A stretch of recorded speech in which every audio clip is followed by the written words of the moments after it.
Welcome to the Long Thread podcast about spinning, stitching, and weaving by hand. This series is sponsored by Long Thread Media, publishers of Spin-Off, Piecework, and Handwoven magazines. Find us online and subscribe at longthreadmedia.com. I'm your host, co-founder Ann Marrow. I'm here with tapestry weaver Rebecca Mezoff, whose new book, The Art of Tapestry Weaving, is just out. Welcome. Thank you, Ann. So your new book is kind of all about the days of putting a woven tapestry together. So it's all of these different insider tips and tricks.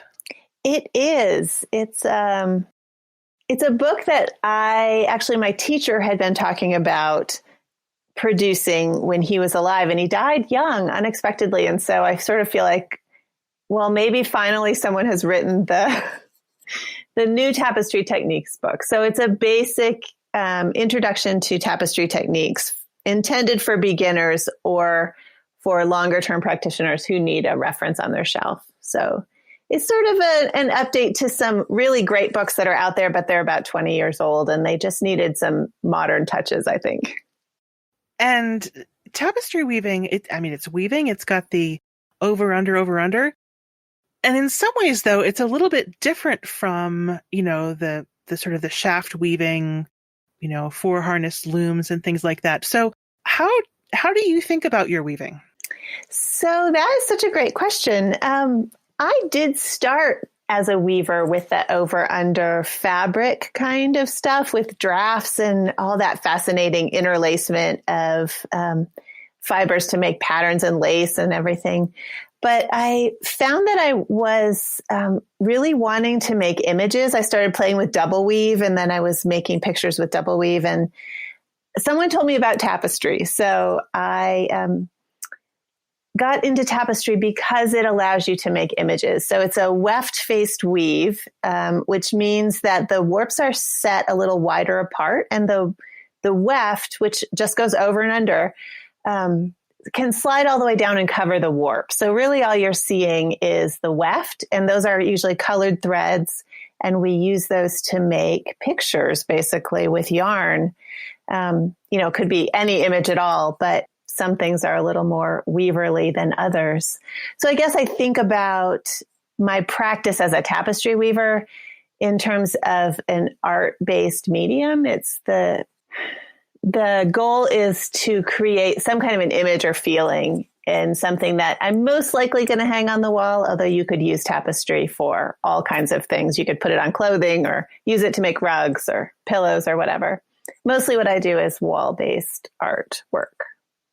And tapestry is in so many different cultures and traditions around the world. We're here in the Mountain West, and I believe you learned a lot about tapestry weaving in New Mexico. Is that right?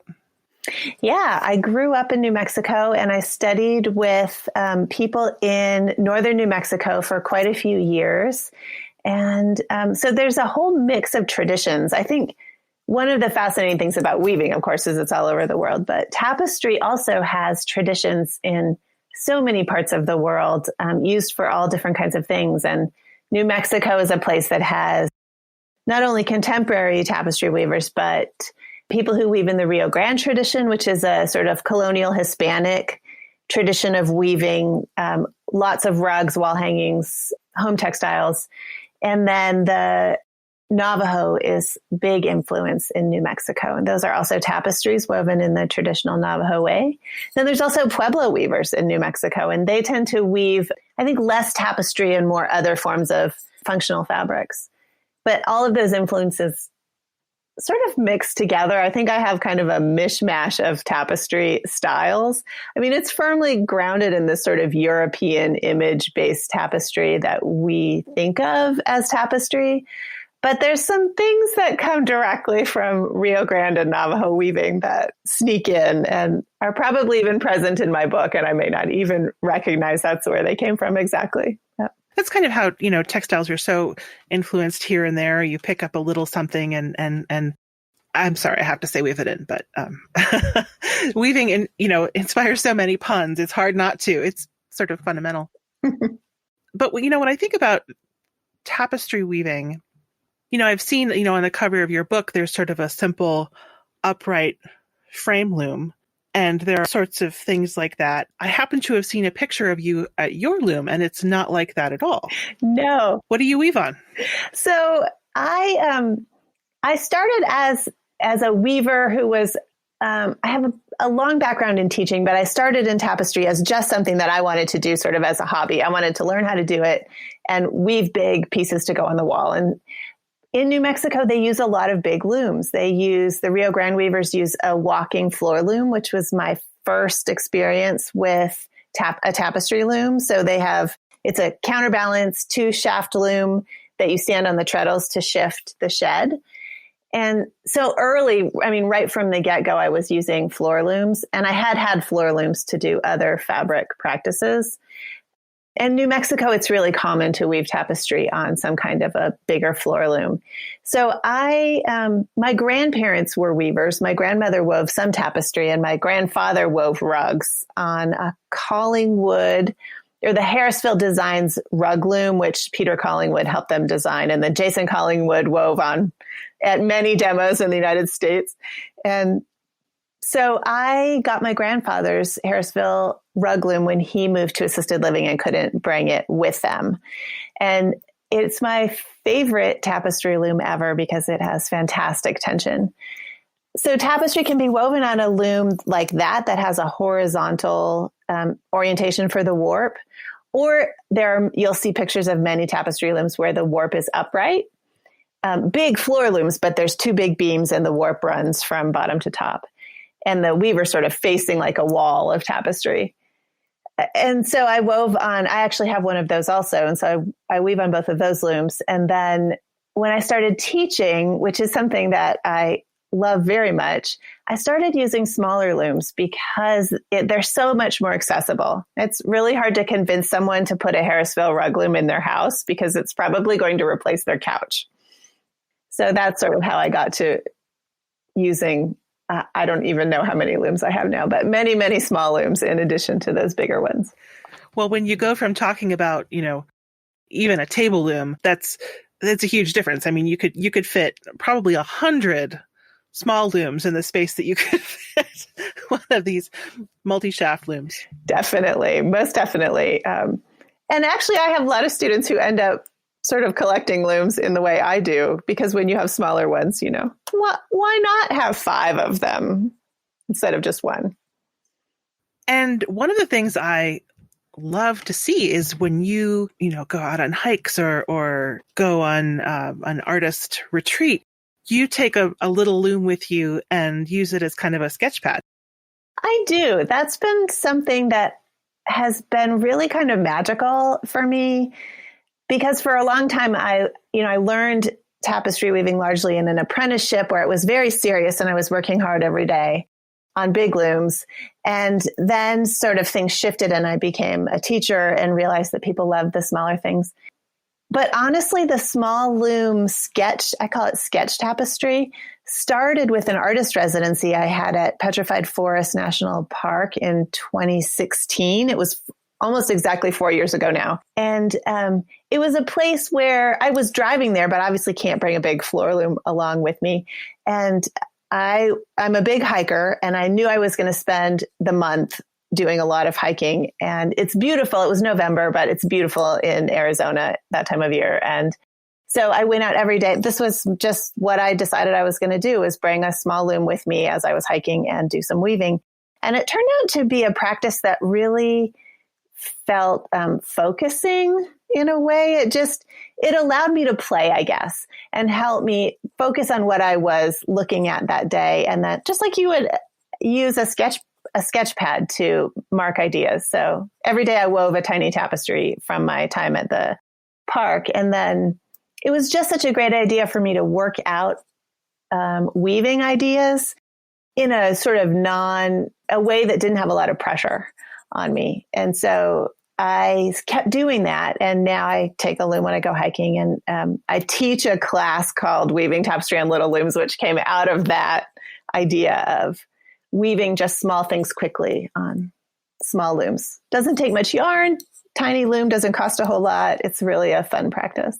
And some of the projects that you do for commissions, I think take, certainly months and months, and they're, many square yards large. So to go from something that's essentially, the size of a largish postage stamp to something that's bigger than a bed, I guess. I'm trying to think of something in the right scale. Yes. So it's funny. I don't know that. I think both practices have informed each other in a lot of ways. My bigger tapestries are, I'd say the average size is, like 45 inches square. Some of them get, there's one that's like 72 inches long, but they're in sort of a, living room wall sized size range. And yes, the little things are anywhere between like 2 inches square to maybe 5 inches square at the largest. And I think that the way my brain works is different in the two things. And definitely the way that tapestry is able to be approached with those two scales, which are so different, is a different thing. Because, when you're making an image, if you only have, say you only have 24 warps and you want to, weave a picture of a bicycle or something, you're not going to be very successful because there's just not enough warps in there to get the details that you want. So it's a process of simplifying for the small things, but I find that that's helpful for the large things, because even though now I might have 600 warps or something, I still don't necessarily want to weave the bicycle so that it looks like a real bicycle.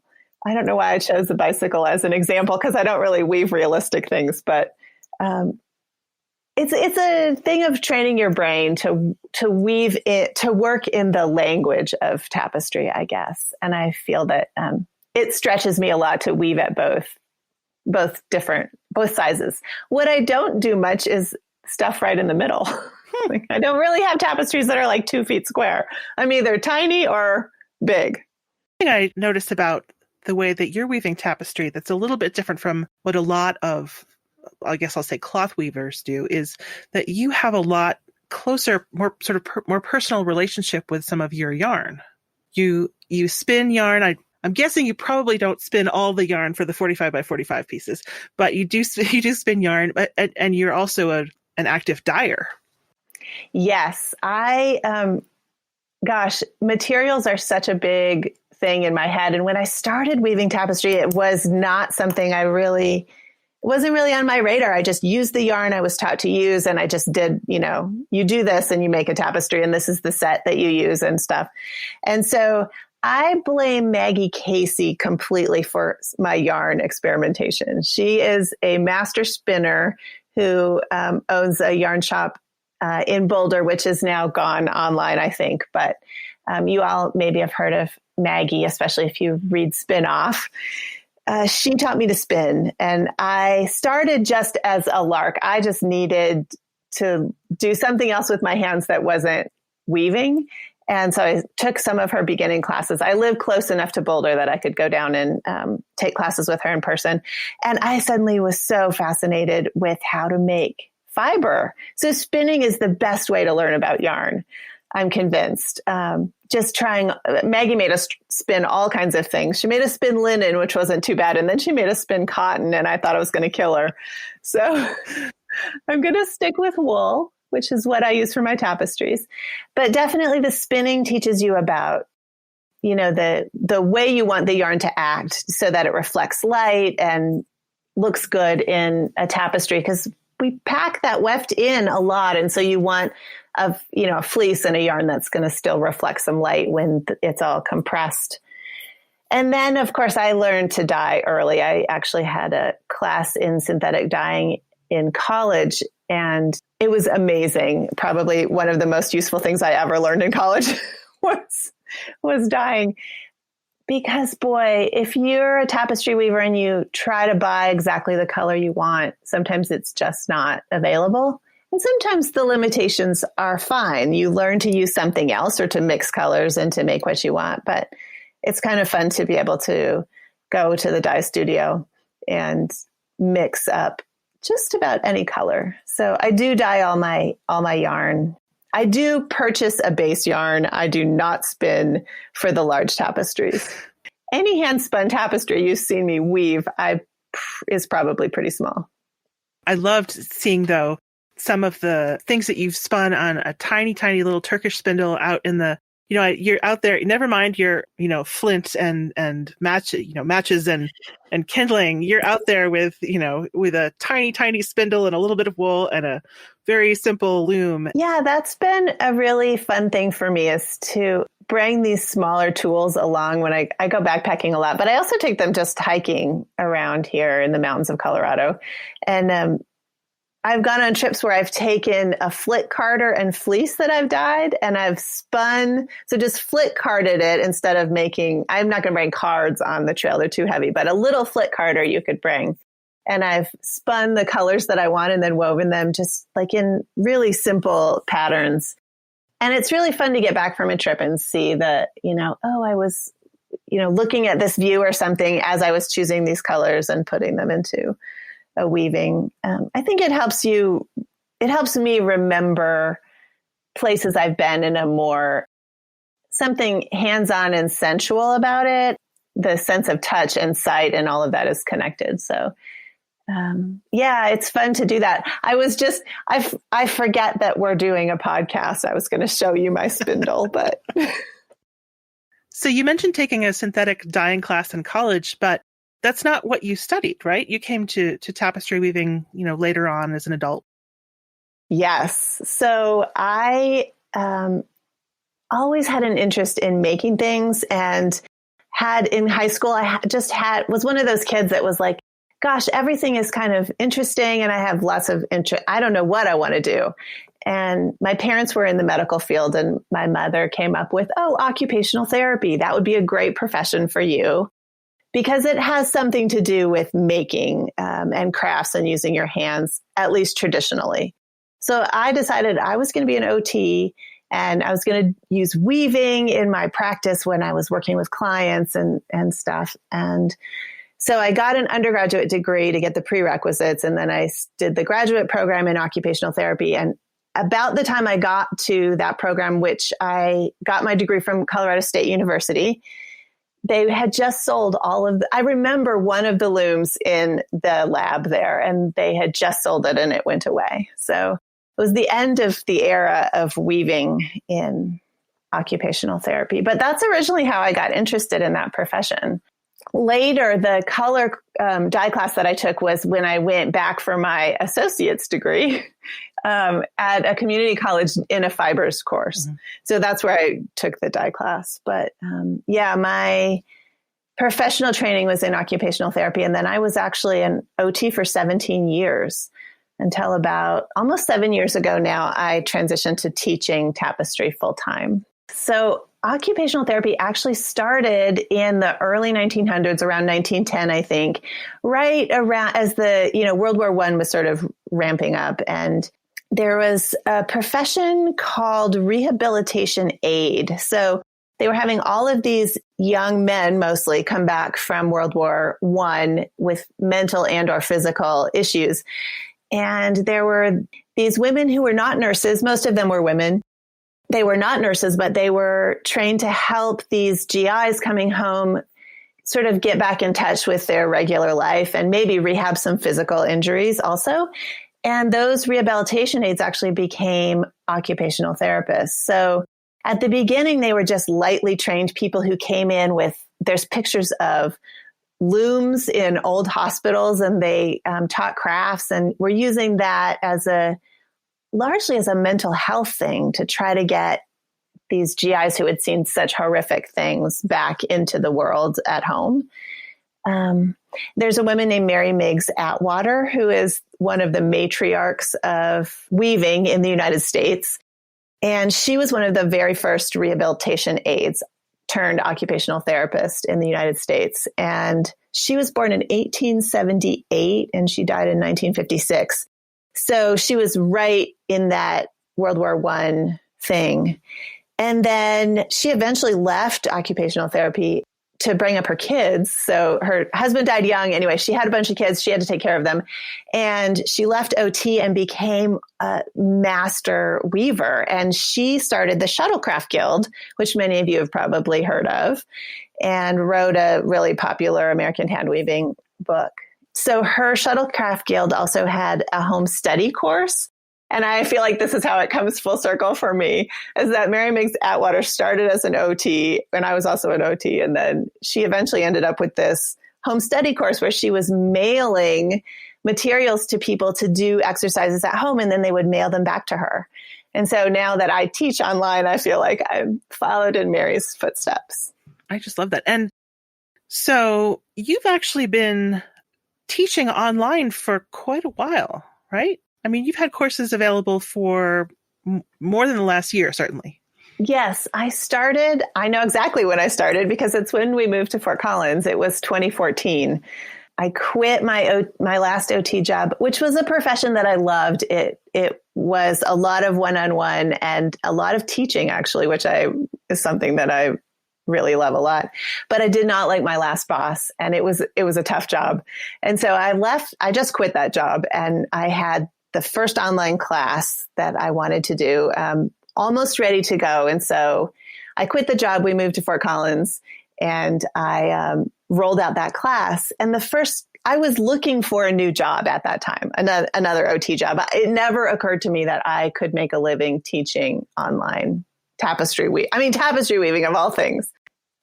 So that first class went quite well. And so I never went back to OT. I just kept saying, well, we'll see if the next month goes okay. And then I'll get an OT job. And I never had to go back. So it'll be 7 years in, I think, April since I started teaching online. And I started with a big beginning class, and I have another class on little looms, and I've added a few more classes since then. So now I'm teaching tapestry design online, and there's always more information to put out there. Who knew that by creating this setup where you were, having relationships with people and artists through the computer, that you were preparing perfectly for this past year?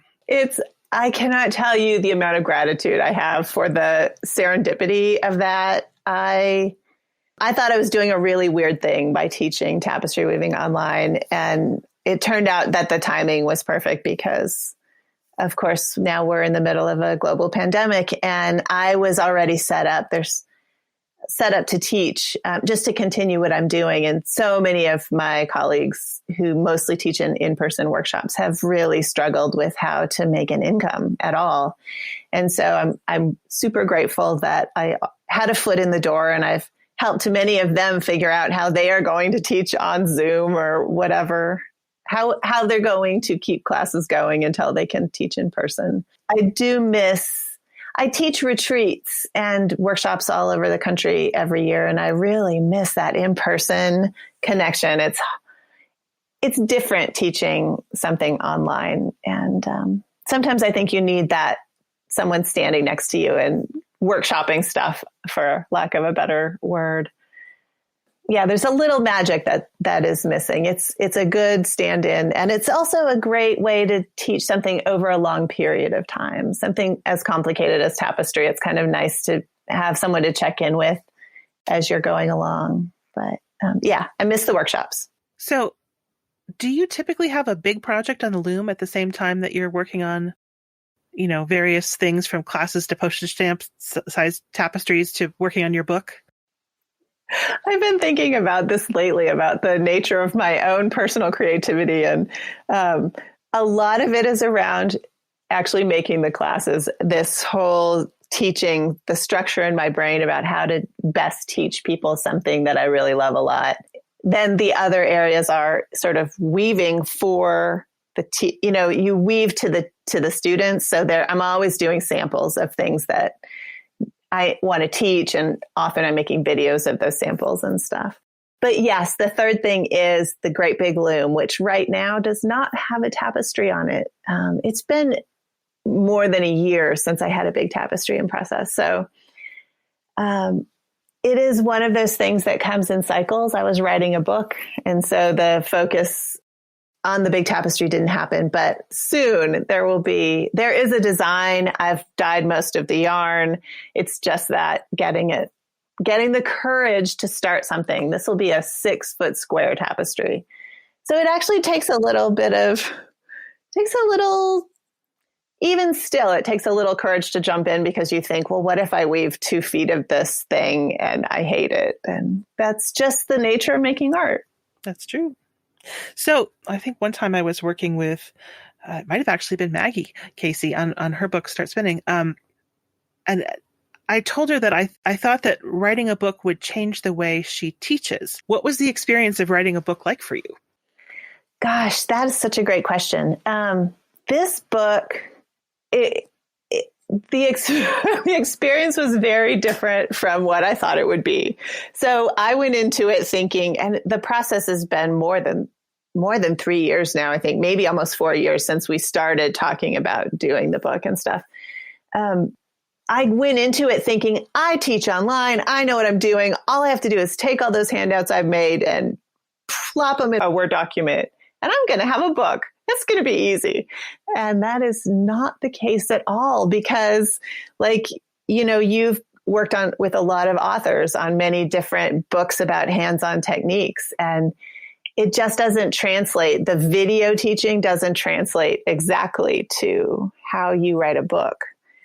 So I realized that about it, 6 or 8 months into writing it, I realized, oh, yeah, this isn't quite working the way I thought it was going to. So I had to go back and really think about, how do I experience books that are how-to books, and how do people today really learn the best, and stuff about, we're so used to our phones and little bits of information and having images for everything, that I steered clear of a more text-based book and went with a lot of shorter sentences and a lot of images to demonstrate the techniques. And I feel like that was pretty successful.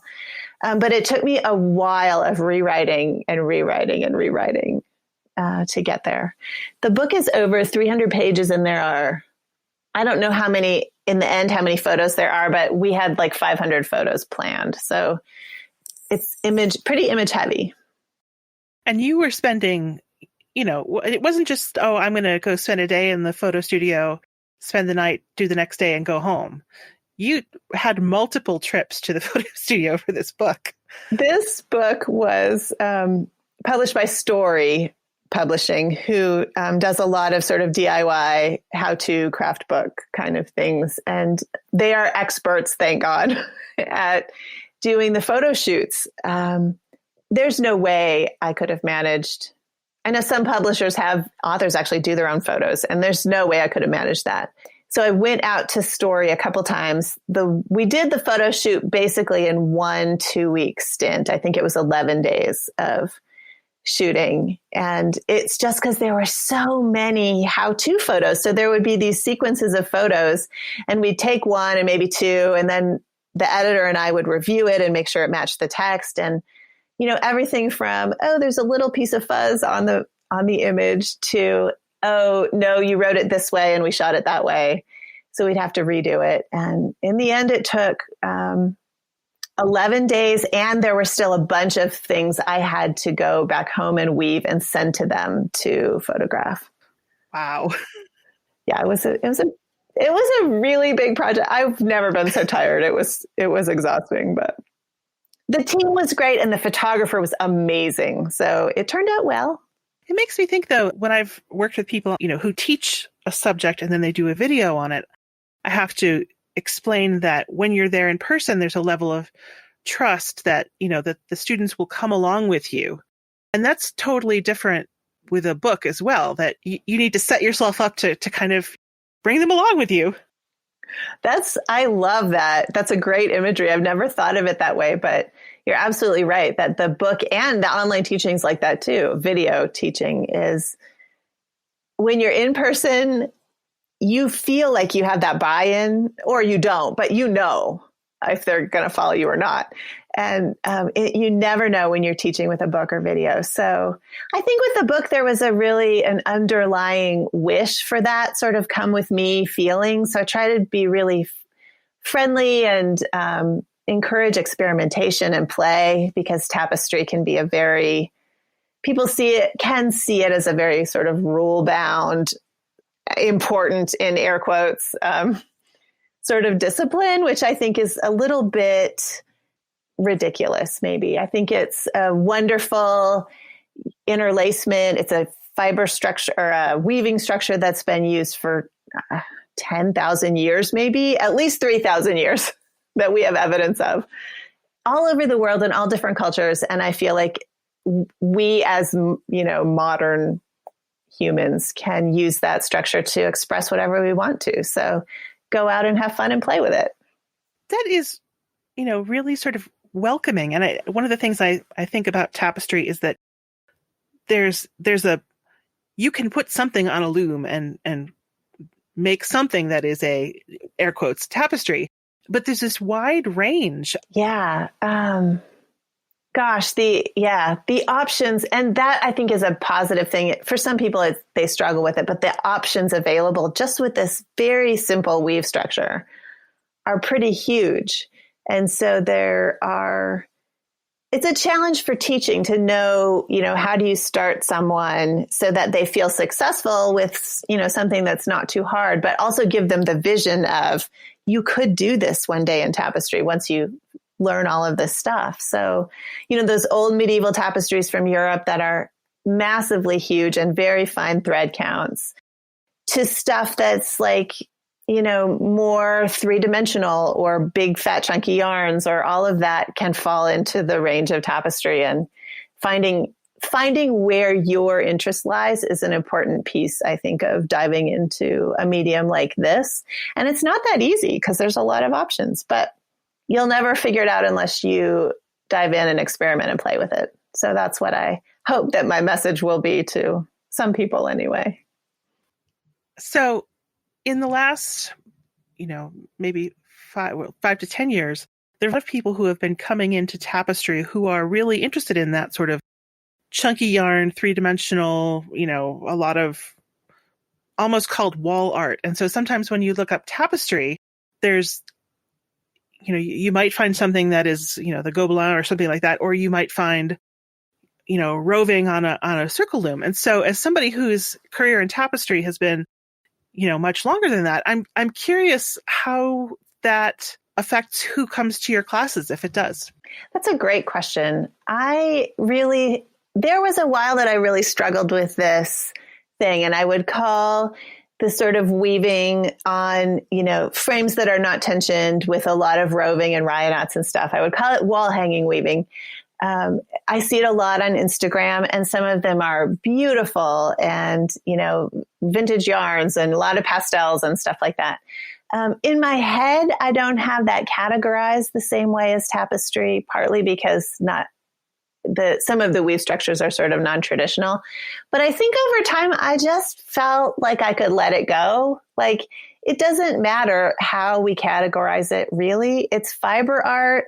It's important that we're making things and that we're expressing the things that we want to express. And I think people get really caught up with labeling things in the correct way. And, oh, you're not following all the rules passed down from France. And I'm not following all the rules passed down from France because I learned in New Mexico and we didn't have all those rules. And so maybe that's part of why I'm a little more open to, if you want to learn to do ryonots and fringe on the edge of your tapestry that you're doing in my class, that's fine. Play with it and see what you think. So I feel like those kinds of weavers are making very valid statements and they enjoy doing it. And clearly they can crank out a lot of those. And they're even selling them and people must enjoy them in their homes. And so I think it's all about making. But you're right that at the end of the day, there is a confusion when you're trying to figure out what is tapestry.